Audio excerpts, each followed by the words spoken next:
Carlos, muy buenos días, y que nos informa semana a semana qué pasa en Chile. ¿Cómo te va, Carlos?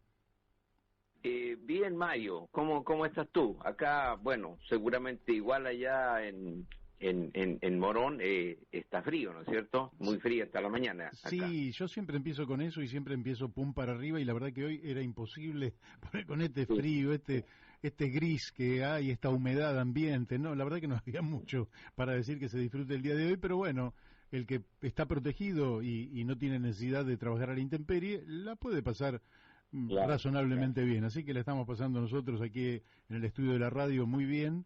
Y muy motivador el tema, digamos, de inicio, Mario, qué lindo, ¿no? El tema del Illimani, por supuesto.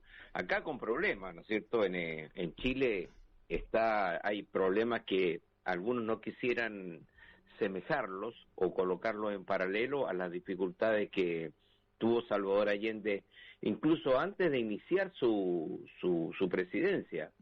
A pocos días antes de asumir Allende en noviembre del año 70, hubo un atentado de un grupo faccioso alimentado por digamos por la embajada y por el gobierno de los Estados Unidos. Claro. Eso está comprobado, digamos, por Nixon y Kissinger, que estaban, digamos, en plena Guerra Fría, y que complotaron para impedir que Allende llegara a la presidencia de la República, con nada menos con el asesinato del comandante en jefe del ejército. Imaginémonos la situación, esto en cualquier país del mundo. Terrible. El número uno de las Fuerzas Armadas sea asesinado, y bueno, comprobado por un grupo, digamos, con esa característica, con la intención de que provocara, o sea, aparentando que era un grupo de ultraizquierda, provocar, digamos, una reacción en las Fuerzas Armadas para que dieran un golpe de Estado.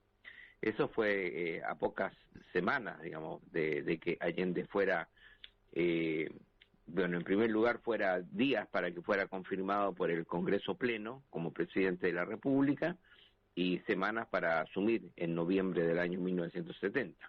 Claro. Aquí viene esto, que curiosamente, Mario, la semana recién pasada han habido algunos atentados en Santiago. Hubo un asalto, nada menos que a la casa de la ministra de Defensa. Qué bárbaro. ¿Qué relación tiene la ministra de Defensa con el personaje que estábamos hablando? Maya Fernández es la nieta de Salvador Allende. Entonces, aparentemente una acción policial, digamos un asalto, de los tantos que hay también acá en Argentina, pero digamos, esto, digamos, a la ministra de Defensa cobra una especial connotación, pensando en primer lugar si había ahí guardia para su familia, si fue solucionada para ella, para ello, etcétera. Fue manetado su marido, pareja y también un hijo. Entonces es un acto muy extraño, raro, y además el mismo día un escolta, un carabinero escolta del presidente Boris, fue también asaltado y maniatado. En fin, situaciones muy realmente que llaman la atención y hacen pensar de dónde proviene esto, si es una conspiración, si está concertado o de qué se trata. Y después... Perdóname, Carlos, ¿quién va a investigar esto a fondo para que se sepa la verdad? Bueno, esto lo investiga la Fiscalía de Estado. ¿Y la Fiscalía es confiable? Bueno, sí, son organismos estatales que se dedican, digamos, a todo tipo de investigaciones ante hechos de violencia. Hay ministros en visita, en fin, hay que ver en qué... En el primer caso de la ministra de Defensa ya se recuperaron algunas pertenencias, en fin, hay una cierta identificación, digamos que está en curso la investigación. Ajá. Y se sospecha porque el tema, en esta analogía que haces con los tiempos, el asunto es que episodios de esta misma naturaleza en aquel tiempo tenían su estado mayor justamente en los Estados Unidos. Como vos dijiste, Richard Nixon y Kissinger eran los hombres que habían decidido que tenía que fracasar el gobierno de Salvador Allende o directamente que Salvador Allende no asumiera. Ahora es preocupante la situación, pero habría que saber dónde está el Estado Mayor, quiénes son los responsables intelectuales de estos hechos. Bueno,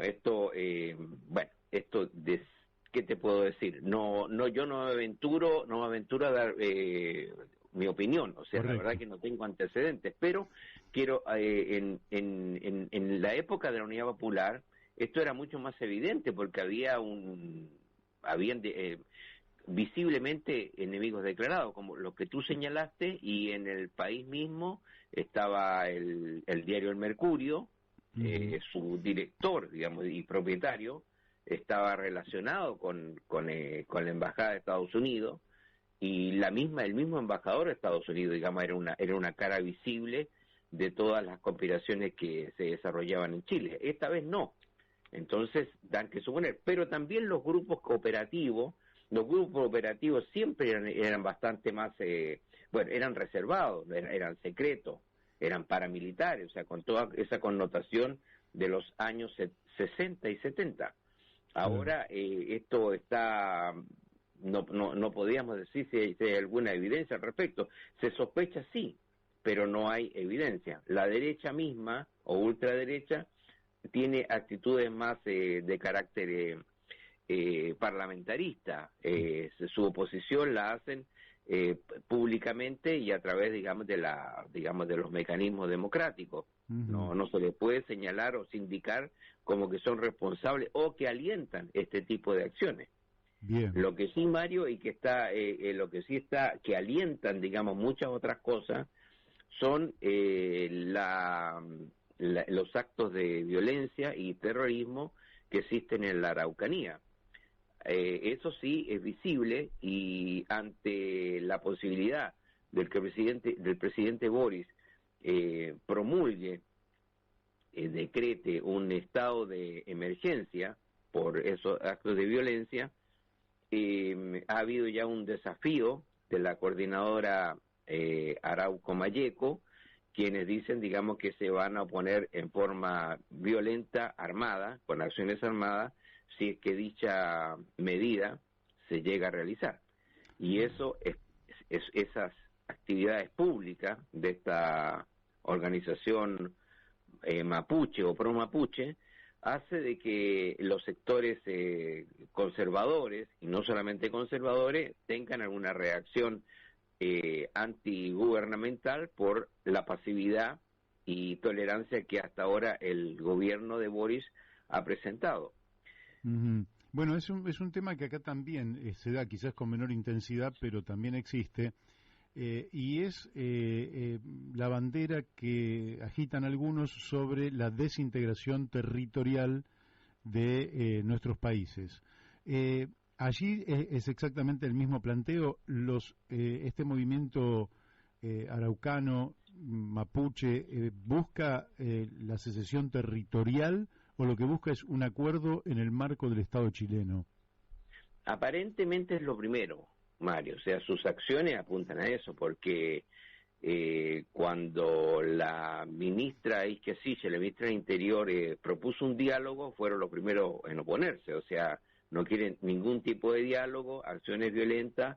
Es de imaginarse lo que ellos se están planteando. O sea, la guerra de guerrilla siempre tiene un objetivo de anteponer un Estado latente al Estado nacional. Entonces es evidente que ellos apuntan a dicha situación. A ver, pero es peligrosa, digamos, la situación de estas corrientes violentas. Yo creo que en este momento no, pero de seguir actuando de esa manera colocan una actitud antigubernamental y también de debilitamiento del gobierno. O sea, seamos objetivos, estas acciones vienen desde el gobierno pasado, del gobierno de Sebastián Piñera, y en ese sentido podemos decir que el gobierno de Piñera no lo debilitó, porque este pudo terminar en tiempo y forma su gobierno. Entonces, la continuación, pero usaba medidas represivas, por supuesto. Ahora, las acciones que usa el nuevo gobierno de Boris son de mayor tolerancia, de no implementación de fuerzas represivas, y entonces eso le provoca a él una inestabilidad. Claro, ahora, ¿no hay sospechas también en este caso de que hubiera potencias extranjeras alimentando este secesionismo, estas contradicciones al interior de nuestros países? Bueno, yo ahí me arriesgo, yo personalmente creo que sí, pero no tengo la evidencia, ni tampoco, si no se preocupe por mí, digamos, lo que ocurre, digamos. Pero aquí es lo que voy, que acá tú vuelves a hacer la consulta, esto de las evidencias, pero es que acá hay algo que es permanente en el gobierno actual y en el gobierno anterior, y que es un problema de Estado, el tema de la inteligencia. El organismo de inteligencia que está en el gobierno chileno, aparentemente bastante débil, porque no hay información y no hay prevención o previsión de que los hechos se ocurran. No es que esté informando, digamos, de toda la información que ellos puedan tener, pero no hay acciones de inteligencia que favorezcan al gobierno que está en ejercicio de él.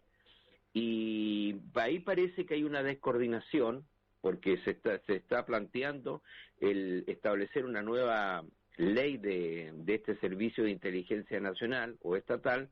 Parece que ahí hay una descoordinación o al menos esto sí está en conocimiento de la ley, de varios otros servicios de inteligencia. O sea, hay un servicio de inteligencia de carabinero o policial, de la Fuerza Aérea, de la Marina y del Ejército, o sea, de los otros organismos armados. Entonces, al no existir una coordinación centralizada en el que sea del gobierno estatal, bueno, ahí parece que entonces se trabaja muy en desventaja.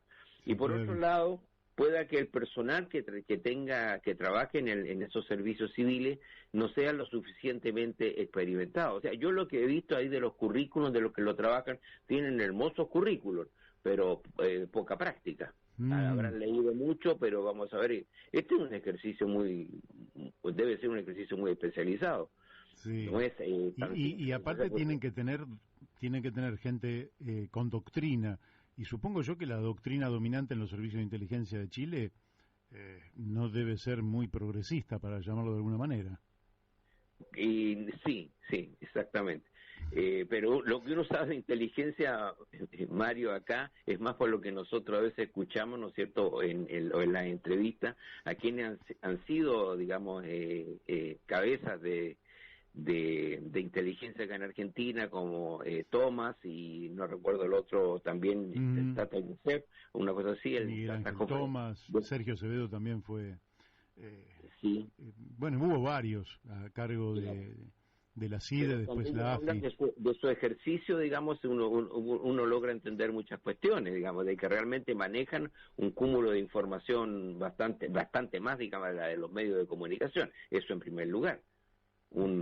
Los medios de comunicación manejarán un 20%, que estimo yo, de información, y ellos manejan otra información que es, bueno, reservada, confidencial, secreta. Sí, claro. Bueno, en el caso chileno como que se quedan demasiado en las normas, pero no en la ejecución. Claro, es decir, seleccionar la información y procesarla es toda una tarea. Carlos, me queda un minutito nada más. Contame entonces para cerrar. La convención. Mario, ayer se presentó en Antofagasta. Esto da también para criticar, o sea, si la convención constitucional está funcionando en Santiago, trasladarse todos digamos, a Antofagasta, y fundamental, van a estar una semana ahí, pero para entregar el borrador de la Constitución, digamos, el borrador que ellos trabajaron, para que sea en este caso, digamos, finiquitado o afinado por 3 comisiones. Una comisión, digamos, de preámbulo, otra, digamos, de armonización. La Constitución tiene en este momento 499 artículos, probablemente va a ser reducido a un 20% menos, y también agregar las normas provisorias, que son las que van a regir una vez que sea aprobada la Constitución, cuyo plebiscito se va a realizar el domingo 4 de septiembre. Bueno, entonces queda para la semana que viene, vamos a tratar sobre el contenido del borrador y nos vas a decir cuáles son las mayores innovaciones que está planteando respecto a la vieja Constitución de Chile o a la anterior o a la vigente Constitución de Chile. Carlos, te tengo que despedir, te mando un fuerte abrazo. Muy bien, otro para ti, Mario. Gracias. Chao. Chau. Bueno, hemos hablado con Carlos Méndez, ustedes lo han escuchado.